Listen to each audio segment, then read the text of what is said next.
नमस्कार, मी गौरी सूर्यवंशी. एस मराठीमध्ये आपलं स्वागत. वळूया आजच्या बातमीकडे.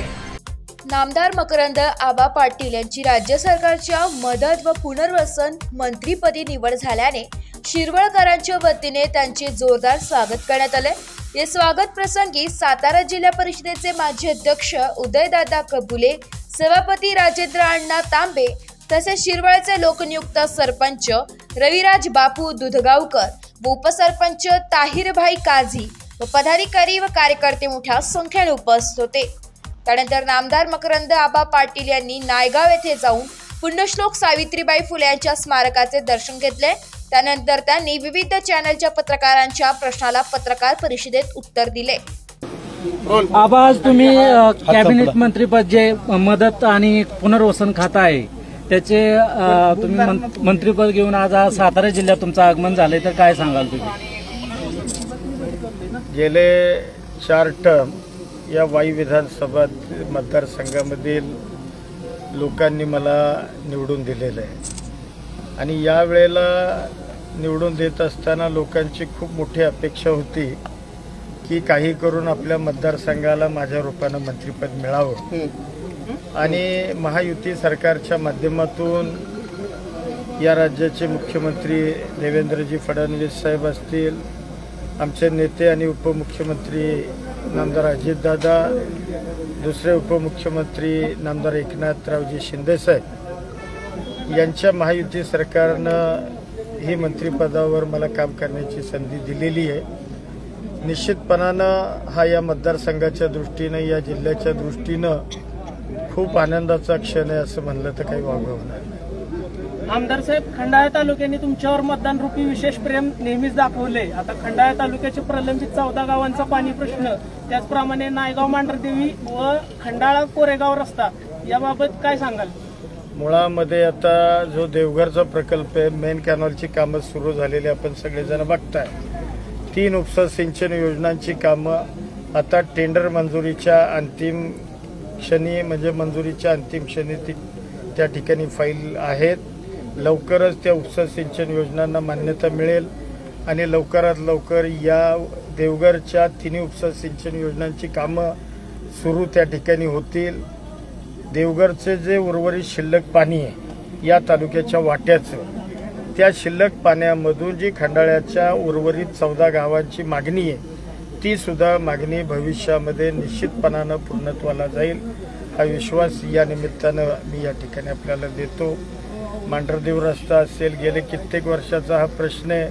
लवकरात लवकर तोही मांढरदेव रस्ता, म्हणजे मांढरदेव रस्ता आहे त्याच्याबरोबर 3 तालुक्यांना, बाहेरच्या तालुक्यांना असणाऱ्या कनेक्टिव्हिटी असणारे रस्ते हे सुद्धा भविष्यामध्ये आपल्याला त्या ठिकाणी मार्गी लावावे लागतात. आज जिल्ह्यामध्ये कोयना, उरमोडी, धूम असे कनेर धरणं आहेत आणि नवीन छोटे म्हणजे धरणे सुद्धा झालेले आहेत, प्रकल्प आहेत.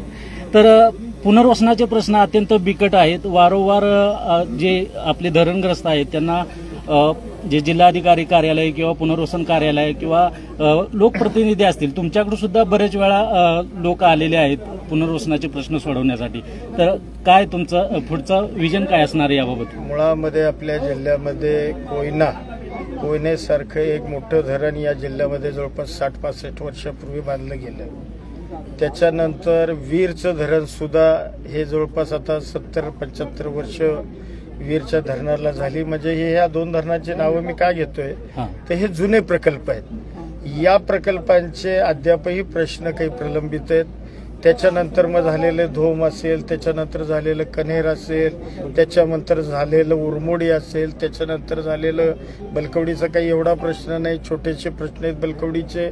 अन्य जे काही या जिल्ह्यामध्ये प्रत्येक व्हॅलीमध्ये धरणं आहेत आणि प्रत्येक धरणाच्या प्रकल्पग्रस्तांचे काही प्रश्न प्रलंबित आहेत. निश्चितपणानं या खात्याच्या माध्यमातून या प्रश्नांना भविष्यामध्ये न्याय देण्याची भूमिका ही मी निश्चितपणाने घेईन.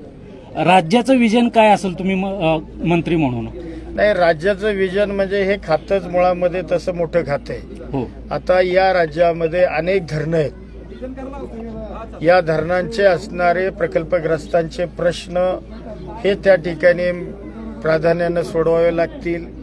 अन्य या विभागाच्या अनुषंगानं असणारी जी कामं आहेत ही कामं सुद्धा भविष्यामध्ये आपल्याला त्या ठिकाणी मार्गी लावावी लागतील.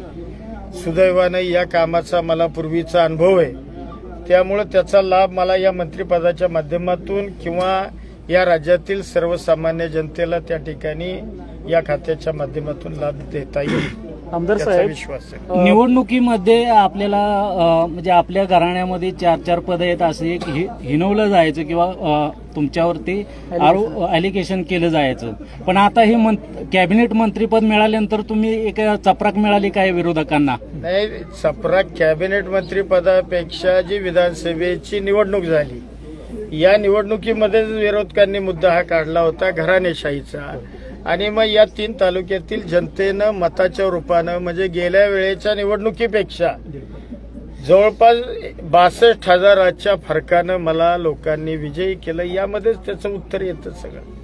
येत्या 3 तारखेच्या कार्यक्रमात नायगावच्या 100 कोटीच्या विकास आराखड्याबाबत आपण काय प्रयत्नशील आहात का? मुळामध्ये हा आराखडा माझ्याच प्रयत्नानं मंजूर झालेला आहे. म्हणजे यापूर्वी आमदार मीच होतो आणि हा 100 कोटीचा आराखडा माझ्याच प्रयत्नातून त्या ठिकाणी मंजूर झालेला आहे. मग भुजबळ साहेब असतील, अजितदादा असतील, आत्ताची नेते मंडळी, राज्याचे मुख्यमंत्री, उपमुख्यमंत्री एकनाथ शिंदे साहेब त्यावेळेला मुख्यमंत्री होते, त्यामुळे निश्चितपणानं हा आराखडा आमच्या सरकारच्या माध्यमातून मान्य झाला आहे आणि आता त्याला निधी आणून हा आराखडा पूर्णत्वाला न्यायचा आणि विकास कामं पूर्ण करायची, एवढाच विषय आहे. तालुक्यातले जे विरोधक आहेत म्हणजे पूर्वी आपल्या राष्ट्रवादीमध्येच होते पण नंतर ते तुमच्या विरोधात सुद्धा उभे राहिले, तर ते पुन्हा जर आपल्या राष्ट्रवादीमध्ये आले किंवा तुमच्या बरोबर आले तर तुम्ही घेणार का त्यांना? नाही, या विषयावर मी आज काय बोलू शकत नाही. एस मराठी न्यूज साठी प्रतिनिधी संजय चांदगुडे, खंडाळा. अशाच नवीन ताज्या घडामोडी जाणून घेण्यासाठी आमच्या एस मराठी न्यूज चॅनलला लाईक करा, शेअर करा, सबस्क्राईब करा आणि बेल आयकॉनला क्लिक करायला विसरू नका.